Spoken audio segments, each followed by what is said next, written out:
அவர் சர்வ வல்லமை உள்ள கடவுளுங்க. கடவுள்னா அவர் தாங்க, வேற எதையும் சொல்ல முடியாது. அவ்வளவுதான், முடிச்சு. கடவுள்னாலே இயேசு கிறிஸ்து தான். ஏன்னா அவர் தான் சர்வ ஞானி, அவர் தான் சர்வ சிருஷ்டிகர், அவர் தான் சர்வ வல்லமை உள்ளவர். ஆமென். ஆமா,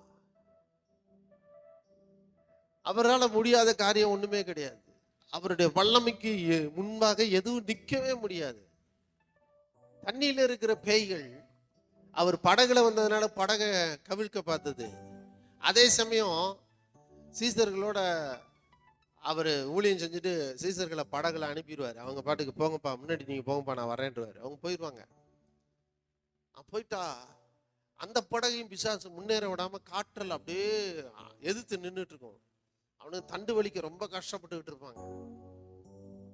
அங்க அந்த தண்ணியில இருக்கிற பிசாசுகளுடைய தலை மீது கால்களை வைத்து இயேசு அந்த கடல் மீது நடந்து வந்தார். சர்வ வல்லமையுள்ள எல்ஷடாய் கடவுள் இயேசு கிறிஸ்து. அந்த எந்த பேய்கள் எதிர்த்து நின்றதோ அந்த பேய்களுடைய தலை மீது தன் கால்களை பதித்து அந்த தண்ணீரிலே நடந்து வந்து சீஷர்களோடு படகிலே ஏறினார். நல்ல கையை